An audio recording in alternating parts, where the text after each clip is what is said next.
They provide detailed descriptions of his features, demeanor, and overall presence. Here's a summary of what is traditionally recorded. Han Meditations.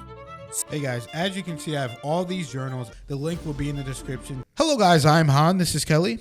Hi everybody. We are Han Meditations. We're back with another video.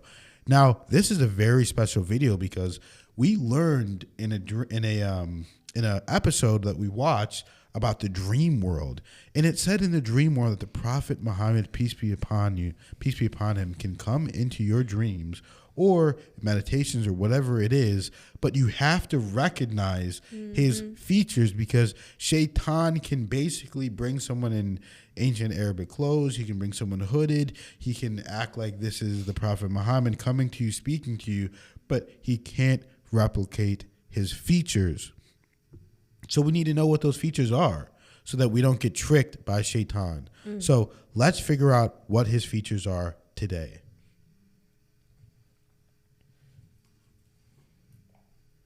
Hello, ChatGPT. What I want to know is, what are the features of the Prophet Muhammad, peace be upon him? What did he actually look like whenever he was on this planet?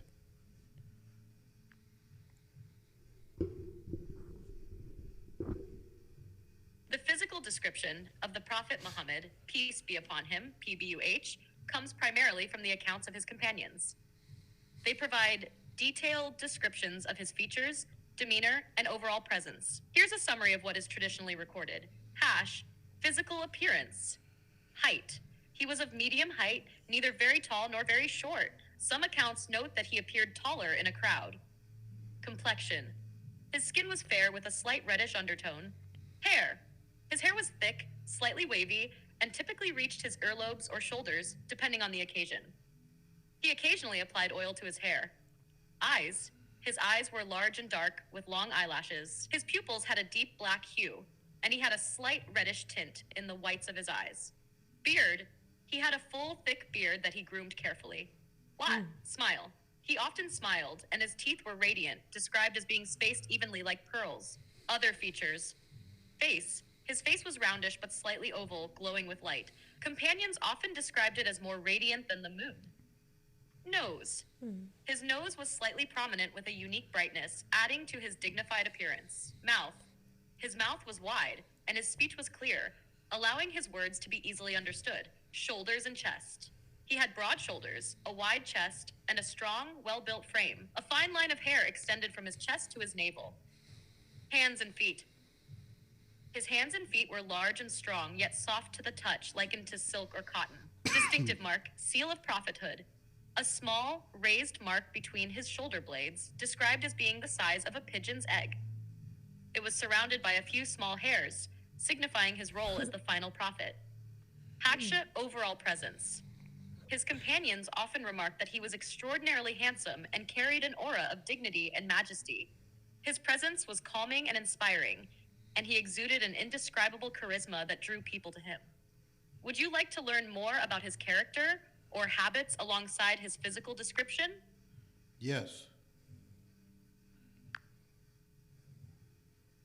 Got it.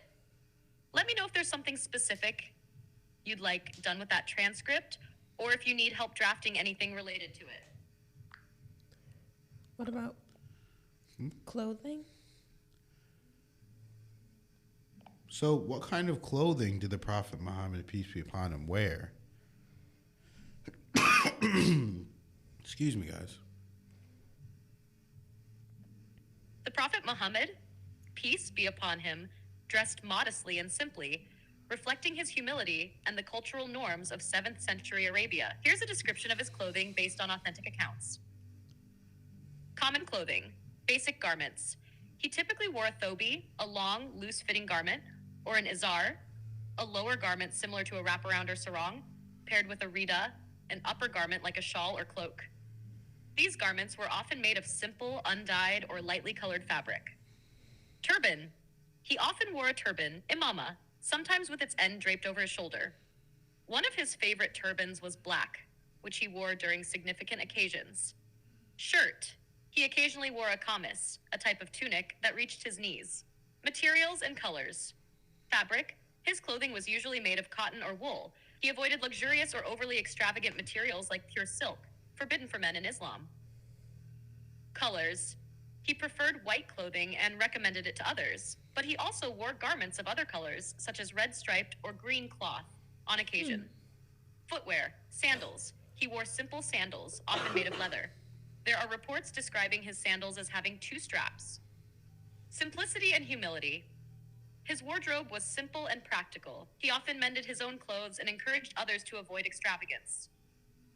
Even when he had access to finer materials, he chose to live modestly. Special occasions. For Fridays and special events, he wore his best clothes, reflecting Islam's emphasis on cleanliness and presentability during important moments. The way he dressed exemplified balance, modesty without neglecting personal hygiene or dignity. Would you like to learn more about his personal habits or lifestyle? Wow, that's really interesting.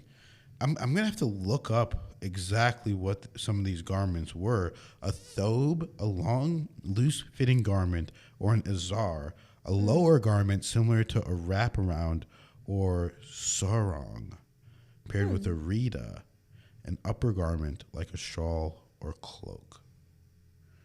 A thobe. I wonder if that's just kind of like a robe. Yeah, seems something like that. Yeah, it seems like that's kind of like, I'm looking it up online. Right? Yeah. So if you look up thobe, I think that's kind of what some people still wear, right? Yeah, and I said he had an upper garment as well on there. That's really interesting to think about what he looked like and what he was wearing because, you know, obviously. Sorry, guys. There's a little cold going around.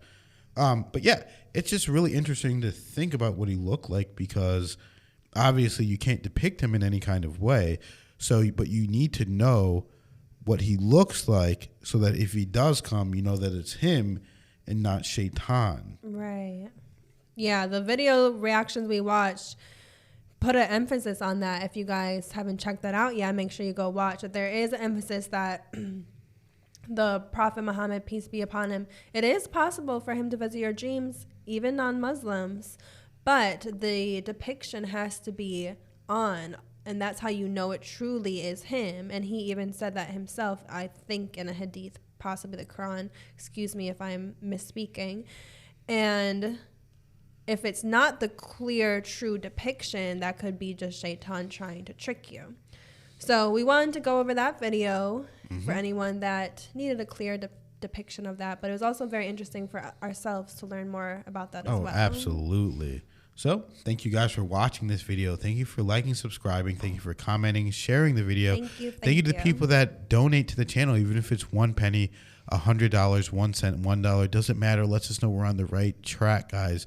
And we need it more than you realize. We're working so hard to bring you guys 2 videos every day and really spread the word of Allah. So thank you guys so much for being here. We'll see you in the next video.